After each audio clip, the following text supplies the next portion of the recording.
Gaelic football on Off the Ball. With AIB, proud sponsors of the GAA Senior Football Championship. Check out #TheToughest for more. Now then, you're welcome along. We're talking GAA. So as last dances go, that was pretty good. Our dynamic duo are here. Darran O'Sullivan, hello. How are we doing, Joe? And Colm Boyle with us as ever. Hello, Colm.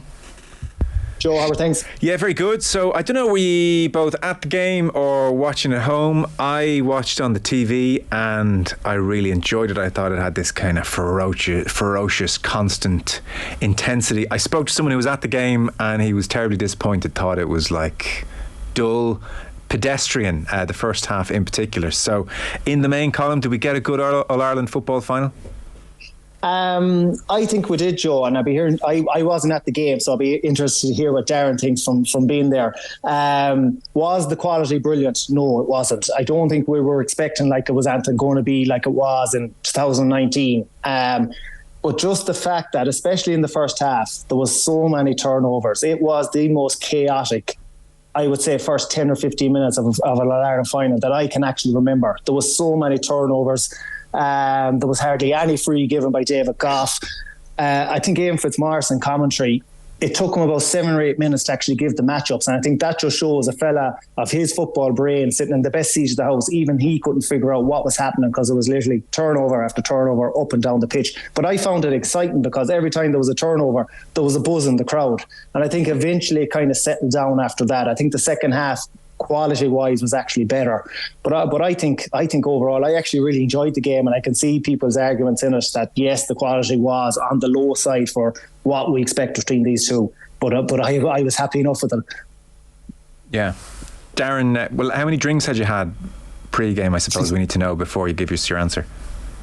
Too many pre-game and way too many post-game. But yeah, like it was one of them finals. Like Colm said, the standard it was quite poor. There was a lot of mistakes, and it was funny. I went into the bathrooms after the game, and the usual talk at the urinals was, "I'm sure we've all played the game. The mistakes they were making were outrageous."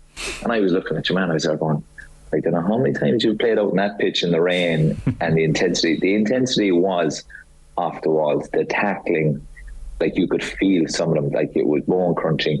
Now look, the quality, I think, and Colm will say the same, the quality is never as good in Croke Park when there's rain, and it sounds stupid because it rains in Ireland so often, but that pitch is different, and you could see with fellas there, the way Kerry were getting bodies back, Dublin were getting bodies back, and fellas were second guessing themselves, and then they were getting caught in contact. Like, it was amazing to see how often Kerry and Dublin both went into contact when the day was made for avoiding it at all costs. But the standard wasn't great, but it was tense and it was gripping.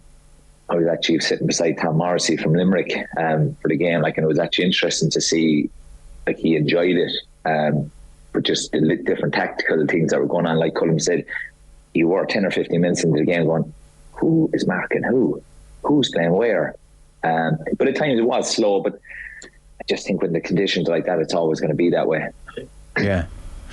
Like, a game almost can take on a certain rhythm, Colm, and when there were so many turnovers, I suppose that allowed you be a touch more cavalier in possession. It wasn't like you were playing Derry or Roscommon and you knew if you lost the ball you'd be 5 or 6 minutes without it. Like, there was probably this sense of we're just getting a little bit lost in the to-ing and fro-ing of it here.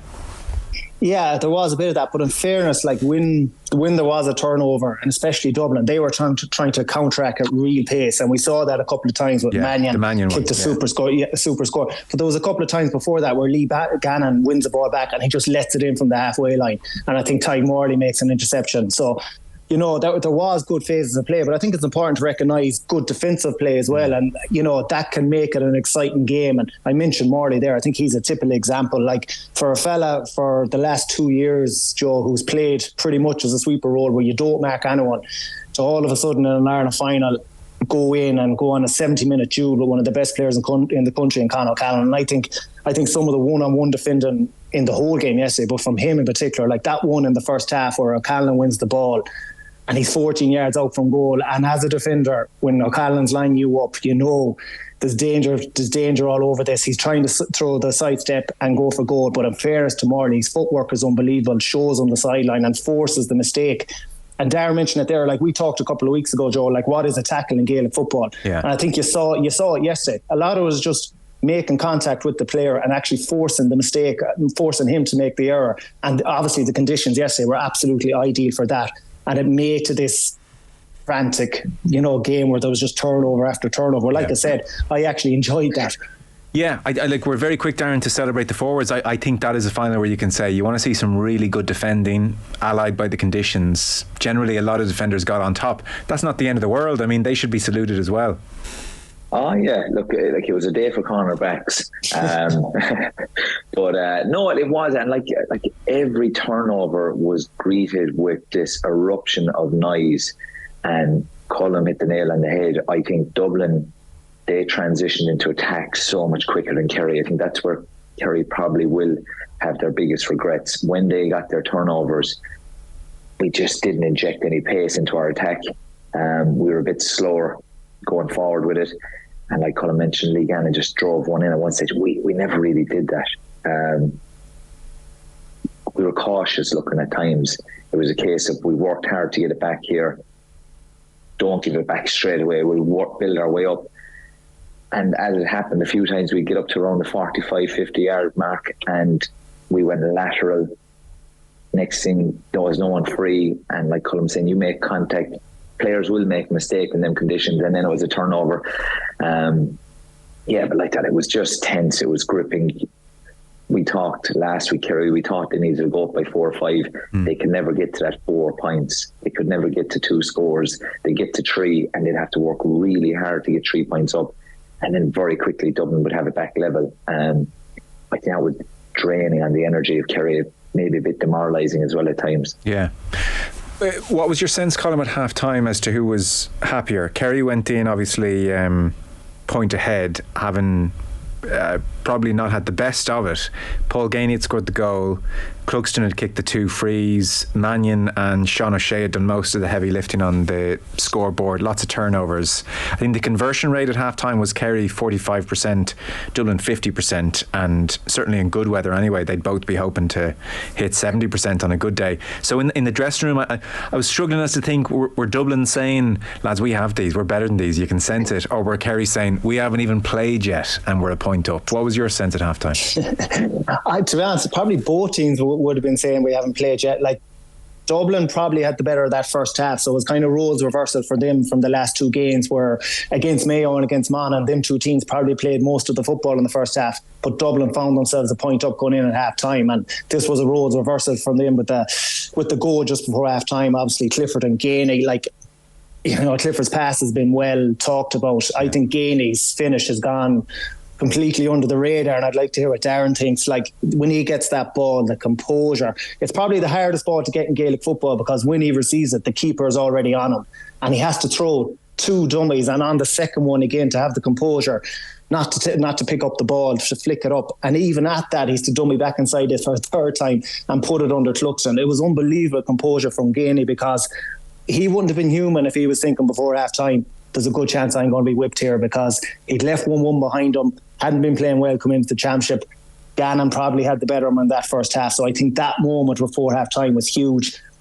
And it looked like Kerry sprinted off the pitch. You could see O'Sullivan, Gainey, the boys, the half-time whistle goes not long after that, and Kerry are sprinting off the pitch, so you would have thought, yeah, Kerry are probably in a good position coming to half-time or going out into the second half. And in fairness, they brought that bit of bounce into the second half as well, into that 15 minutes. I think in the first 15 minutes, second half, Joe, they kicked 7 points, which when you compare it to the kick 4 in the whole of the first half, so that just showed, that they brought that bounce, and it really looked like they were going to push on and get into that lead that we thought they'd need. We spoke about it last week. We thought they'd need to go 4, 5, 6 up and have Dublin chasing them in the last 15 minutes, and it looked like that's where the game was going to go. Yeah.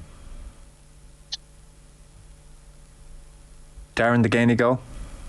Oh, sorry. I was in a world of my own. I was, it's funny, I was thinking the exact same thing as Colm, and I had, before the game, I had actually tipped Paul Gainey to have a big impact. I had chatted to Phil, I said, there's going to be a goal in this, and he missed one early in the game. Like Colm said, it wasn't going his way.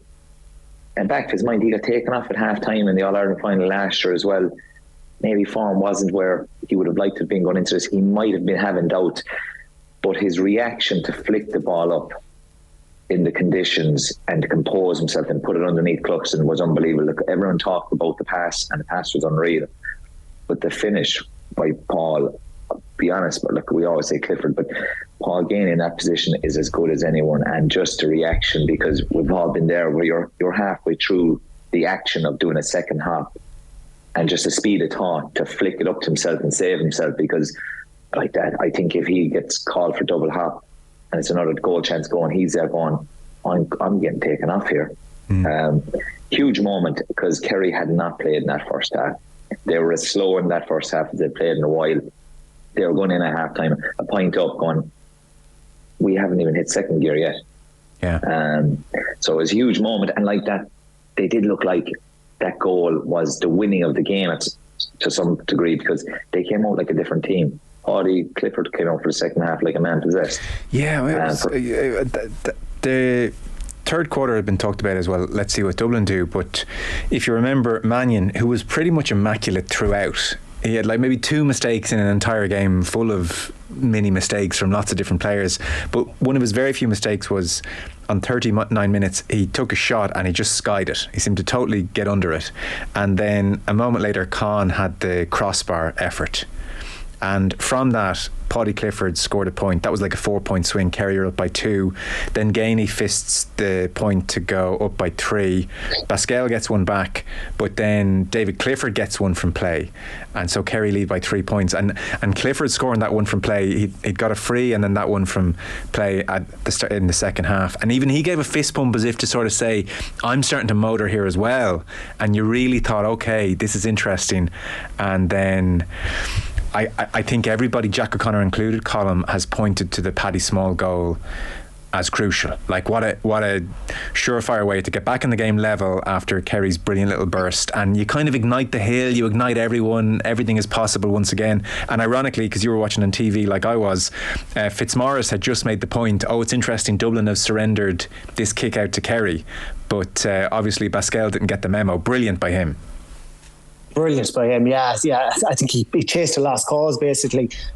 You know, Gavin White in that position, you just back him all day to burst out of the fence. And, you know, White had a quiet day for him. And I looked at his response after the goal, after Pascal intercepted him, and just thinking, was he carrying a knock going into the game? Was he at maybe 80-90%? Because it looks like he can't sprint back, you know, or was he just feeling it at that particular time? But it was brilliant by Pascal. But you're talking about a game at inches, Joe. Like, I think if Murphy doesn't actually block that, I think it's heading for Shane Ryan. He seems to have dived in the right way. Small is off his weaker right foot. Murphy gets the block and deflects it into the back of the net. And look, these are the things that can go for you. It's what happens after that, then, Joe. You're expecting Dublin really just to go after Kerry. And I think Gannon kicks a wide straight away, but Darran said it there, Kerry go 3 back up. That was absolutely huge at that moment, but I think it was the knock-on effect. That was the Paddy Clifford show then. He scored 2. Oh, it was just...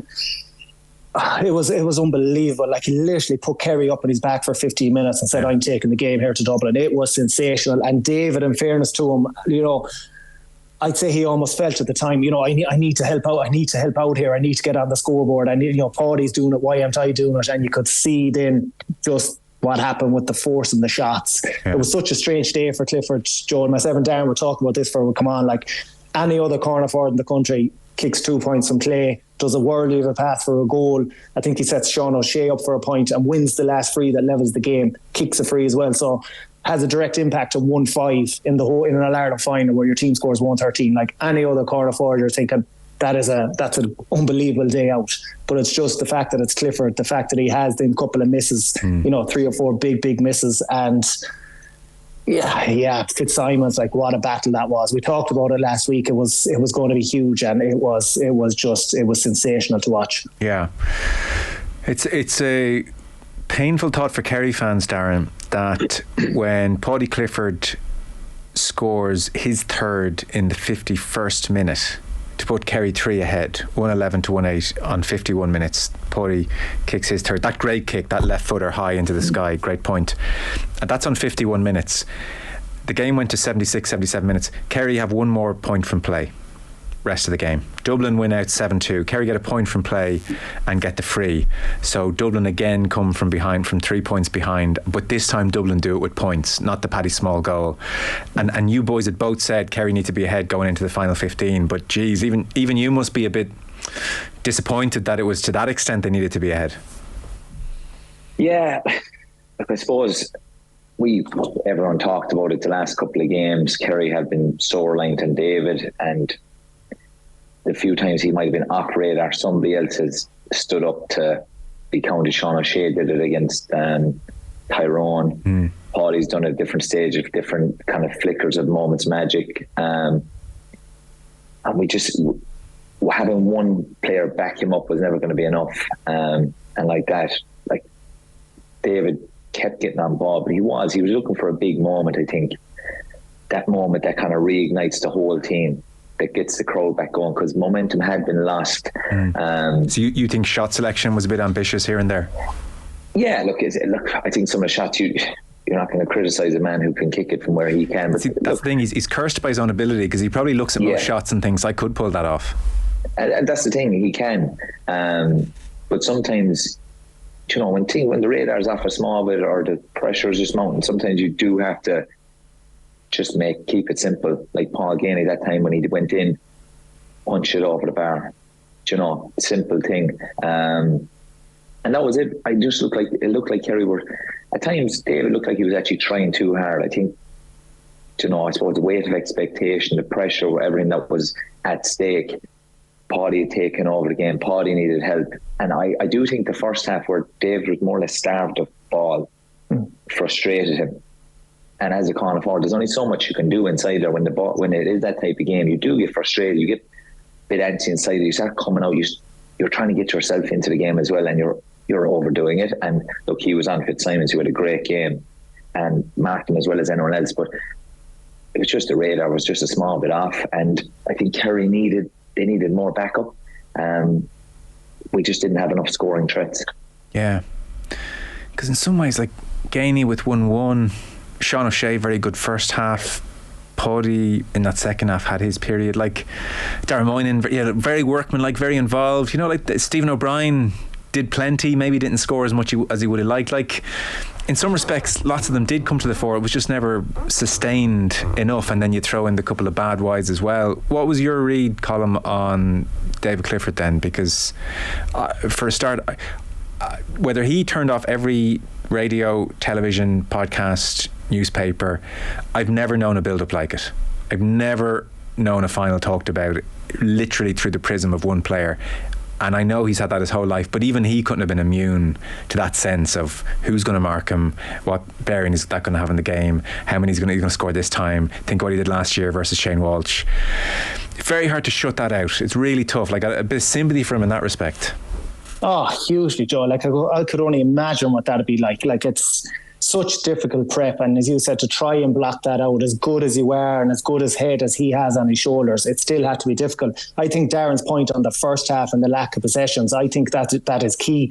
I think he got his score on the 6th minute. That's his first touch of the game. I don't think he touches the ball again until I think it's the 22nd or 23rd minute of the game, and I'd say in that 15-16 minute spell, I think there's a frustration building up here. Why am I getting the ball? The Kerry, Darran mentioned there were so slow transitioning the ball out, and then you could see for the last 10 minutes of the first half he was actually coming out into the half forward line and trying to link the play. Yeah. So it was such a strange day for him. Some of the shots he took on, you're kind of thinking it's David Clifford.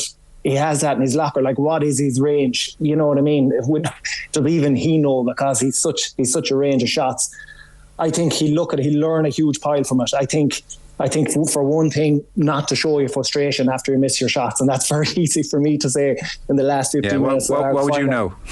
Yeah, exactly. But you could feel it building up, and every time the camera was going to him, you could see him scratching his head, shaking his head. There was a build-up of tension in the stadium. But I think, look, outside of Clifford, Aidan Spillane had a big one where he's coming in the in-line, but he takes a hop instead of taking the fist of point early.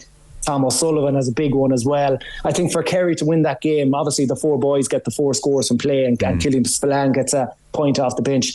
They needed Tom O'Sullivan to chip in. They needed Gavin White to chip in. They needed a score from midfield, Jimmy O'Connor, Jack Barry. Yeah. And all of a sudden then you have your extra 3, 4, 5 points and it's taken the pressure a bit off Clifford. Yeah, Darren, you might have a better sense because I on TV there's just so much going on. You almost need to watch the game back several times over. It was the inverse of the Derry performance for Sean O'Shea, whereby he was very involved first half and then just very little involvement for a second half where you need Sean O'Shea involved. What happened to him first half versus second? You know, I just think there was so much going on around the middle. Sometimes the game was just bypassing certain players for periods of time. Like, to be fair, like that was kind of Kerry's problem throughout the season. Shawnee might do it in one half, Paddy might do it in another half. We had flickers of moments from different players at different stages, but we never had the consistency. Why that is, I don't know. The other part of that is they got tighter on him. Shawnee was very much around the middle. The middle was a war ground. Anytime you had the ball, it was within half a second you were getting hit and hit hard. But I think a lot of Kerry's problem was just the slow build-up. We just didn't build up as well as Dublin. Did Dublin impose that slowness on them, or were they just a touch tight themselves, or what was your read on that? There was a bit of both. Like, I think Dublin obviously were getting bodies back, but I just think Kerry were a bit overcautious with the ball. I don't know, was it to do with the conditions or what?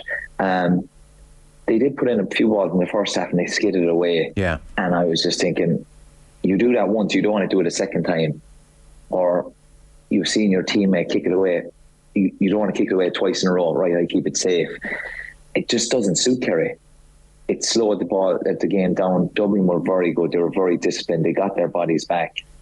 But while Kerry were slow with the ball, you'd look out and Shane Ryan was 50 odd yards from his own goal and there was nobody there, and you're thinking Dublin have pace and power. Yeah. And they broke. Like, I think you remember Mannion's shot in the second half.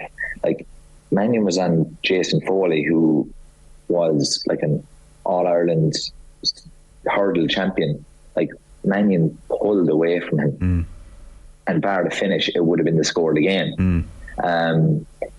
Pascal as well was very direct. We lacked a bit of bravery, I think. There was a bit of caution there. There was opportunities where fellas actually could have taken on their man, and I think because of the conditions, everyone was tackling hard. It was a case of, I don't want to get turned over. Yeah. Kind of play. I think they will go away and they'll think we played within ourselves today. Interesting. You know? Yeah. Because and maybe a broader thought then on Kerry's year, and we'll turn to Dublin in due course in a bit more depth.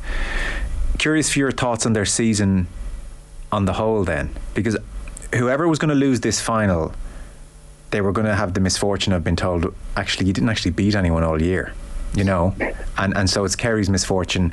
They win the All-Ireland last year. Everybody says, wow, the age profile, monkey off their back, watch this team kick on now, this is their team. Several of the players have long club championships. The league is very slow start. Jack O'Connor's pretty much on the record of saying, look, players need time off, we're going to use the league for time off. And then it's a very slow championship, and they have that performance against Tyrone, and we all say, O'Connor's timed this perfectly, wait and you see now. And then Derry probably had their number for a lot of the semi-finals, so that was unconvincing, and now they've put in a performance you feel was just didn't give a great account of ourselves in the final. So a year on from wait and you see this team kick on, it hasn't happened. So it's got to feel like a very disappointing state of affairs in Kerry, and probably a bit of soul searching now. Where are they short for you? What needs to be thought about and looked at over the close season? I think it's a bit more depth. I think that they brought in a lot of lads this year to the squad who would have been on the 26 one game, not on the next game. There's a bit of rotating, and I think that will bring on them players a lot. But a lot of it is, if you were to ask me now, next year, I'd say Kerry. I think they will go away from this game. The bother with this new system, they have 6 months of scratching their head going, if I did this, but maybe if I was braver there. And that's the nature of losing an All-Ireland final. Sometimes deep down, you'll sit down your own, you'll go, yeah, look, they were better than us. But I think the Kerry lads will go away, and it will be one of them ones, if I did this. They'll watch it back and they'll see all the little where, geez, there was a kick pass on, I could have taken on my man. But I do think, look, Kerry's age profile is still very good. I think they will lose a couple of players. who I think will be big losses just in terms of strength and depth. I think it's a depth thing they need. I think obviously with winning the All-Ireland last year was great, but then they went into it was like a new competition. Yeah. How do we prepare for this year? And to be fair, Dublin won the All-Ireland, deservedly so, but Dublin didn't set the place alight either. There was no consistent standout team. Obviously, Mayo talked about it at the start, then there was talks Galway are building nicely, then it was Derry are coming good. Whereas Kerry and Dublin both stuttered along, showed glimpses of their quality. And look, I think we all said it. Look, if you look at the boys they brought back, which you're kind of going, you're bringing back fellas. It maybe didn't send out the right message, but they were the boys that got him over the line. Cluxton, Mannion, man of the match. McCaffrey, it was very hard to stop a man like that after 50 minutes of an intense battle, and he came on, he poked holes, he was powerful, and that was the difference. Yeah. Colm, you have final word on Kerry then? Yeah, I think next year for Kerry, what they'll be looking at, Darran mentioned about the depth, like the likes of, I'm thinking off the top of my head here, Donald Downs O'Sullivan and Barry Dan O'Sullivan, who played a huge amount of game time in the league, pretty much played all the league. Where were they when it come to championship? Did they get injured? Did they drop off the squad? I don't know what happened to them. They'd be looking for the likes of them type of guys to progress. But I think Darran is right. You'd be looking at maybe Gainey and Stephen O'Brien and even Paul Murphy. These guys are coming towards the end as well. So it's not just about adding depth, it's about replacing as well. But when you have David Clifford, Sean O'Shea and Paddy Clifford as well, the nucleus, that's a very good team. So Kerry are going to be thereabouts next year, there's no doubt about it. Yeah, somehow I think it'll be akin to the league campaign of 2 years ago, where they come out, take it seriously, win it, get in the habit of winning early and stay in that habit kind of approach. We've plenty of time to talk about all that. We're going to take a short break, and then it'll be Colm and Darren's favourite part of the show, where they pay homage to Dublin and all the Dublin players and just talk about how great they are. Gaelic football on Off the Ball is in partnership with AIB, proud sponsors of the Senior Football Championship. Check out hashtag the toughest for more. Darran O'Sullivan, Colm Boyle. Focused on Kerry there towards the end of part one. Let's turn our attention to the All-Ireland champions. To jog the memory of that 7-2 closing from Dublin, that closing 25 minutes, Mannion kicks free after McCaffrey really does all the hard work. McCaffrey was on in the 48th minute, right around the time that Kerry went 3 ahead, and Clifford was doing his thing. Paddy Clifford, McCaffrey came on, so he won a free. Then Pascal scored a point again. It was great McCaffrey play for those 2 points, and then Mannion's 4th point of the game and the point to level it up came from, in fairness to David Goff, listened to his umpire and he overturned the Fitzsimons Clifford tussle. You might remember he had given a free to Kerry and then he overturned that, and so Dublin went up and scored, and from that point on they took over. Fenton put Dublin ahead, eased the length of the pitch almost. I mean, it's like he's in third gear, but no one can stop him. He scored that point. It was like a warm up before training, struck it over. Killian Spillane scored a great point, and then Kerry got a free, but Dublin finished strongly. Mannion got a point after extraordinary passage of play, which went on for several minutes. Dublin were attacking to put Dublin 1 up, and then Dean Rock scored the winner in the 76th minute to, well, not the winner, but the second, the insurance point in the 76th minute to go 115 to 113. So 7 points to 2, they closed it out. I mean, to pick up on Darren's point, Colm, you look at the contribution of Cluxton and Mannion in points alone, and then you throw in McCaffrey, and those 3 were missing last year. Right there you've got the comfortable difference between last year and this year.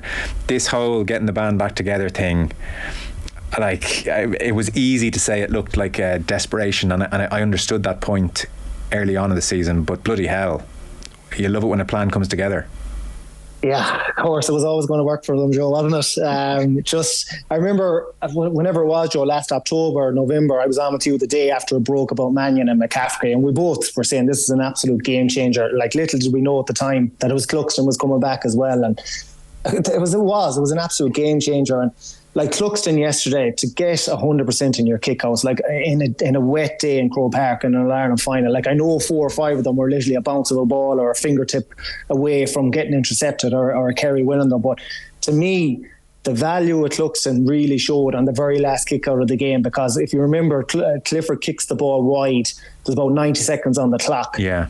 And I would say nearly every keeper in the country in that scenario would say, okay, there's 90 seconds on the clock here. Let's take 30, 40 seconds, really try and kill it down.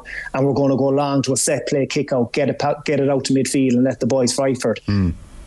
But Cluxton in that it's just like it's a normal kick out. It's just like it's the first minute of the game. He's the ball out on the tee and out to Fintan in the corner within 8 seconds. And you just know there's absolutely no way Kerry are going to see the ball again. It's a great point. I hadn't picked up on that myself, yeah. Yeah, but it just showed, but that's the experience, John. Unfortunately, or not unfortunately, that's just what Dublin have, and that is what the boys brought. Absolute brilliant by Desi Farrell. I think he deserves huge credit, because would any other Dublin manager in that position, pick up the phone to Stephen Cluxton and say, come on, let's go here, even to Mannion, to McCaffrey, to get them boys back. It was a masterstroke, absolutely masterstroke. And McCaffrey in that last 20 minutes was just the energy he brought. He put Paddy Clifford on the back foot. He was burning Clifford's energy going back towards his own goal, which was negating his energy going the other way. And I think that showed the last 15 minutes, because he kind of died off in the last 10 or 15 minutes. But he was superb. Kilkenny was superb as well in that second half without getting on the scoreboard. I think he was directly involved in about 4 or 5 of the Dublin scores. Made a huge turnover for Cons, one that hits the crossbar as well. And you just add up all the experience they have. Fintan, McCarthy, Smallwood, there was 50-50 balls there to be won on the ground. Whatever way you want to win them, the boys are just getting in and winning them. And that's, I suppose, why they've won whatever it is, 9 out of the last 12 All-Irelands. You know what I mean? It's sensational. Yeah, could be a long answer, Darren, but who were the best Dublin performers for you yesterday? Mannion stood out from the very start. Cluxton obviously was outstanding. He actually had a kick out in the second half where he kind of just put it through the middle of 3 or 4 players, and it skidded into one of the Dubs. And I was there going, like Colm was saying, it's like he's in training. He doesn't break a sweat. And like Fenton kicked a couple of massive scores. Brian Howard had a big influence in the game. There was a moment, I think it was when Costello was taken off, and I had a few Dubs behind me, and I'd say they thought it might be Basquel, but he came into the game. I thought he had a good game yesterday, and like that, I like his style. To be fair, he is very direct. Sometimes got caught with the wrong decision, but he keeps going. And I can imagine as a defender, he would be an absolute nightmare to mark. But they got their matchups right. And in the first half, they definitely looked like they had a lot more pace and energy than Kerry. This is the part of the show I really didn't want to. I was hoping my Wi-Fi would go. But no, look, they're big players, they're experienced players, and I think that's what got them over the line in the end. They didn't look, even when Kerry were going 3 up, they never looked flustered. They never went away from what they were trying to do. Like some of the scores they kicked, you're watching it, obviously with your Kerry hat on, you're going, come on, get in there like that. Fenton carried one about 60 yards and just stroked. He doesn't even look like he's moving. He had no right to be that relaxed kicking the ball on the run, to put them a point up with 5 minutes to go in an All-Ireland final. He carried it about 60 yards. Yeah. And stroked it from about 40. Yeah. And just strolled back out the field as if... He's different. He's different level. He really is something else, Fenton. Look, we talked on him for a while, and the one thing I think he added to his game this year that I hadn't seen in him up to now was that bit of temper. And he was being written off a bit. Do you know, we were talking about all these other midfielders around the place, and they're this and they're that. He showed why he's in the conversation with all the greats of the game, and why he is one of the greats of the game already himself. Yeah, I do get the impression just from his general body language, Colm, I think he's really driving it there now. I think he's become elder statesman and proper leader behind closed doors. It's just a vibe. There's a drive about him, the way he's celebrated, the way he's carrying himself. Yeah, and look at him. Fenton probably knows that this great Dublin team, even though he's, only in his mid to late 20s, I'm not even sure what he is, that this Dublin team isn't going to last forever. So maybe you need to enjoy the moments here. You know what I mean? And I think that's what they did yesterday. I think that's what the whole team did yesterday. But you could see that drive, like how a fella can just stroll through the middle of Croke Park on an Ireland final day and put your team up. Like going back to the Tadhg Morley point, I think that's where Kerry really missed a sweeper, because I think both the Finton scores, he just kind of drifts into an area where he's not met by anyone. I think Morley, because he's marking someone, can't get out and push to him, and I think Finton no better man to take advantage of that scenario. But he is absolutely incredible, and he drove on his team for sure yesterday. And how did you feel Fitzsimons did on David Clifford? Because on the one hand you'd have to say very well, all things considered. On the other hand, if it was the Clifford of last year, and he had his kicking boots on. To that extent, he could have walked away with a huge tally. But so your read on that battle and how Fitzsimons went about trying to stop him? I honestly think there's a bit of both in what you're saying. I think, in fairness to Fitzsimons, early doors especially, he just denied him possession. And I don't know, is that because, from not being there, I'll say, I don't know, is that because Kerry weren't looking for it? Was Clifford in the right positions to receive the ball? But he wasn't getting on the ball. So I credit Fitzsimons for that as a defender, that he just simply denied Clifford possession. He wasn't in the game. Then when Clifford was in the game, Fitzsimons mentioned this last night himself. You know what I mean? The time he went by him in the first half, if Davy Byrne doesn't get across to cover, Clifford is heading for the crossbar, and he could stick that in the back of the net. And people are talking about this an awful lot different, because you do get lucky and you do need people to back you up. The one thing that I suppose, I say it impressed me about Fitzsimons yesterday is that he wasn't overly focused on Clifford. So there's a couple of times where Kerry are attacking and Clifford's not really a threat at that time, if you can even say that. And he just sprints to someone else to try and get a tackle in. You know what I mean? I think even in the last play of the game, where I think it's Clifford's last shot actually, he sprints to, I'm not sure, it's a Paddy or someone else to try and cut out a pass and leads David Clifford free, and that's how he ends up getting the shot away. So maybe it's good defending, maybe it's very smart defending, but sensational by Fitzsimons. I think it was a brilliant battle. I think, I think Clifford played well. I'll be honest with you, I think he actually played well despite the 5 wides. Yeah. Like, he was 3 from 8 yesterday. I think he was 8 from 10 last year in the final. That just shows the standards he has. I think it was a brilliant battle. I think Fitzsimons can do as well as you can possibly can do, and he used all the experience. Even that one you mentioned with Goff, he used all his experience to get in on the umpire, put the pressure on. Yes. So Goff over, and in fairness to Goff, I think he deserves a mention, because I was talking about what a good game it was with turnovers and tackles. Goff allowed that. You could have had another referee yesterday that was so finicky, blowing for Everton, making it a stop-start game. I think that's why he's the best in the business, because he lets it flow. He got a good booing at full time. I can't understand. I think the only thing, maybe he should have black carded probably McCarthy earlier on for the hit on Sean O'Shea. I think everything else, I think that's as good as an Ireland performance from a referee that I've seen. I think the call on Lee Gannon in the first half, where he collides with Shane Ryan, I think we've all been as a player, Darren. I don't know if you were, you're in trouble, you're thinking, I'm going to stay down here. Maybe the referee might think that was accidental or whatever, to send off the Dublin physios. And what an example! It's brave, but what an example that is to set. I don't make a habit of sending off the medical team, but he was obviously right in his thinking there. He was brilliant there. No, to be fair, and I was actually sitting in front of a few of the former Dublin lads, and they thought Gannon was gone. They thought he was gone that time. Okay. But I turned around as chancellor and I was there going, very few referees are saying, no, I'm not falling for this. But I don't know, was it the experience from the semi-final last year when Kerry got the penalty and Comerford went down for about 5 minutes with nobody around him, so maybe he's experienced from that. But just on what Colm was saying about Fitzsimons, in the first half when Kerry were slow, Fitzsimons was 5 yards in front of Clifford. Right. So there was no kick option on. Maybe on a dry day he doesn't chance that. But like that as well, he wasn't just obsessed with David. There was times in the first half where I was there going, Jesus Christ, this fella's running off tackling someone else, and Clifford's standing inside there. He doesn't just go, he sprints to another man and to another man, and then looks around, there's David, to go back to him. And he made a couple of runs to get on the ball and bring the ball out of defence as well. But no, in fairness, on another day we were still raving about David, but he did as well as anyone could do on him.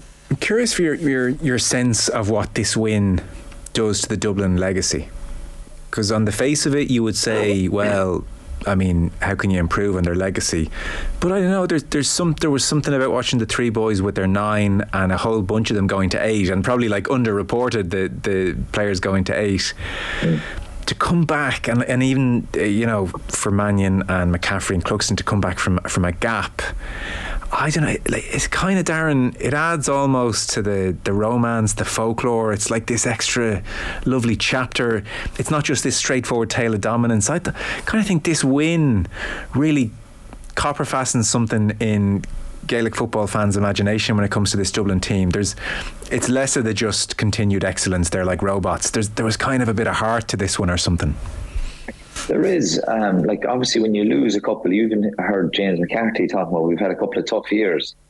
I was there, boo-hoo. Yeah, the famine. But look, they showed unbelievable character. And like the boys that have 9, like, and obviously look, like down in Kerry, we had the players at 8, we had the golden years. But Dublin did this, like what Dublin have done, like, and it pains me to say, is just incredible. And I thought no one would do what the Kerry lads did, getting 8. But what these, like, it's a fright that there's fellas now with 8 medals in Dublin and they're not getting a mention because the 3 boys have 9. Yeah. Which is just outrageous. Look, I always say, like, winning All-Ireland is very difficult. Winning 2 in a row is very difficult. But to keep coming back year after year after year and doing what they were doing and then lose it for 2 years and come back this year with that kind of drive, that intensity to celebrate like you hadn't won it before. Yeah. Bringing Pat Gilroy into the backroom team. Like, Desi Farrell obviously deserves a lot of credit as well. 2 All-Irelands in 4 years. A team supposedly in transition, brings back a former manager, brings back former players. Like, Dublin had 2 very good goalies in Clifford and my head's gone now. Darran. Yeah, they have 2 good goalies and you bring them back, arguably the greatest of all time, but you're there going, what could this do to a squad? So Desi Farrell deserves a lot of credit as well because you're taking over from Jim Gavin, possibly the greatest manager of all time, and all of a sudden you've got 2 more All-Irelands. Look, don't want to build them up too much, but it's hard not to. Like, what they've done is incredible. What the likes of James McCarthy has done on a consistent basis for the last 12 years is off the wall. Yeah. Colm, I don't want to turn Dublin into plucky underdogs here, but I sort of feel of all their All-Irelands, I might remember this one as well as any of them, to be honest. It had a certain quality which was very, very likeable, you know, like one last shot together for all the right reasons. Yeah, and I think a lot of it is, Joe, because of the sheer emotion at the end of it. You know what I mean? I think that's why, you know, people are relating to it. And the fact that this actually might be it. McCarthy has kind of half referenced it. Dean Rock kind of half referenced it in interviews afterwards. You know, McCaffrey, I think last night, you know, he basically made the point that, you know, he wanted to come back, or they wanted to win the All-Ireland to show the young Dublin players on the panel how it's done and the standards there. It's almost like, okay, lads, we've done it now. We're handing this over to you, and you've got to take this on with the likes of Fintan and Kilkenny and these boys. So there might be that transitional phase after this. So maybe this is why, you know, people are relating to it. But, you know, what a way, if them boys do go out, you know, if they do, kind of the older lads that we're talking about, like beating Kerry in an Ireland final to win your 8th or 9th or whatever medal it is, like, it probably is no better way than that to go out on, let's be honest. So yeah, you have to hand it to them. And we're all suckers for passage of time. Like, I mean, it was just watching them all almost say goodbye to each other on the pitch. Like, it just had this a real depth to it. I must give you a chance, Colm, to say a word on Desi Farrell. I mean, I even saw, reviewing the Sunday papers yesterday, like, you know, even points being written, well, even if they win, is Desi overshadowed? How much credit does Desi deserve? Is Pat Gilroy running the show? These kind of things are being talked about this week, and you know, the lads coming back, Cluxton is kind of running that dressing room. Desi's like almost a footnote in comparison to where a manager should be. I mean, in the same way that Leo Cullen gets credit for bringing in great people around him, the likes of Lancaster, like, the highest compliment you can pay Desi Farrell is he had the humility to put together the best package he could and couldn't care less how it looked from the outside. I think you completely hit the nail on the head there. I don't think Desi Farrell strikes me as the type of fellow who has an ego or cares about what people think. I think he'll just be absolutely delighted at what his team achieved this year. We talked about last year to win 2 out of 4 in his reign. You know, if this is it for him, he would have taken your hand off for that. And to win it in this fashion, you know, Joe, could you imagine the stick he would have got if Mayo beaten them in a quarter final, or they lose a semi-final or a final, and he's brought back all these players and they don't win the All-Ireland? You know, people would have been talking about, you know, why didn't he use the younger players? You know, he stunted their development and all this kind of talk. It would have naturally came from that. So he was brave, he made the cause. The Gilroy one, I would say, was, you know, a game changer for them as well. So absolutely fair play to him. A brilliant achievement. And if he does go out after this 4 years, he can be extremely happy with his term in charge. Yeah, you're right. I hadn't really thought of that. If they'd lost to Mayo, he would have been destroyed by everyone. Made the wrong decision in the short term, and it's going to stun players in the medium term. It's like the most damaging year in decades for Dublin. They would have been slaughtered. Oh, it definitely would have came. Yeah, it definitely would have came. But, you know, you talked about, will he get the plaudits? Now, maybe he might, because people will give it to McCarthy and they'll give it to Truxton and they'll give it to Fitzsimons. But again, I go back to the point, I don't think that actually bothered Jesse Farrell. I think all he's bothered about is within the four walls. And in a good team, really, that's all people are interested in, what the people in the dressing room think of me. And, you know, I think he'd be very, very happy with his Dublin team and what they think of him. Yeah. Before you go, Footballer of the Year, Darran? David Clifford. Nice and simple. Footballer of the Year, I think he's been outstanding. Like that. There's been a lot said about the final, but what he did in the final was still what a normal footballer would say is an incredible day out. I think, look, I'm like everyone else. I think probably got into this narrative that David is going to kick 10 points every game. Every game is going to be sprinkled with stardust. That's not sport, that's not life. But he was still outstanding in the All-Ireland, and I think, look, it's a no-brainer for me. He was the best footballer in the country all year. Colm? Exact same. There was no better footballer in the country this year, David Clifford. And if that's what you're basing it on, and I know myself and Darren were actually talking about this beforehand, because I think if it still is a player vote, which I think it is, you get a text to your phone and you vote on the three candidates, like Clifford was just out of this world this year. He was better this year than he was last year. And he won the Footballer of the Year last year. I don't think it's even debate. He was the best footballer in the country by a mile, I think, this year. Sensational footballer. And he'll be back again firing next year. I think that's one thing we can be sure of. That's interesting. I mean, I just assumed I was going to hear a Dublin voice or Dublin name. I wasn't sure which name it would be. I think the thing about Dublin is, Joe, that they had boys that were big at different moments for them. Like, I think McCarthy in the quarter-final was brilliant. I don't think he was brilliant in the semi-final or the final, but he had big moments in it. You had Finton, who was very good in the final and the quarter-final, probably quite in the semi-final. Cluxton was very good all the way through. But I think if you're looking for a guy that just put a team up on his back, really, especially early on the championship when they were struggling in the group stage, like, I can't really remember a Dublin player standing out in the group stage. You know what I mean? Or before that, Clifford was absolutely on fire in the group stage and carried that through to Croke Park. So that's why I'd be going for Clifford. Yeah, it's suddenly a very convincing argument. It'd be interesting to see what way they vote. So that's how it's done. You'll get a text to your phone and you vote. That's how it used to be done. Yeah. You get the three candidates and away you go. I presume it's the same. Okay, well, we'll watch that space, fellas. I'm not sure will we have another chat in the short term. We may do a review of the year in the next couple of weeks, maybe. But if I'm not talking to you anytime soon, amazing analysis over the last couple of months. Thank you very much. Cheers, guys. Cheers, Darran O'Sullivan. Thanks, lads. Cheers, Colm Boyle, Darran O'Sullivan with us on the line, and our Gaelic football coverage and off the ball is in partnership with AIB, proud sponsors of the Senior Football Championship. Check out #TheToughest for more. Gaelic football on Off the Ball with AIB, proud sponsors of the GAA Senior Football Championship. Check out #TheToughest for more.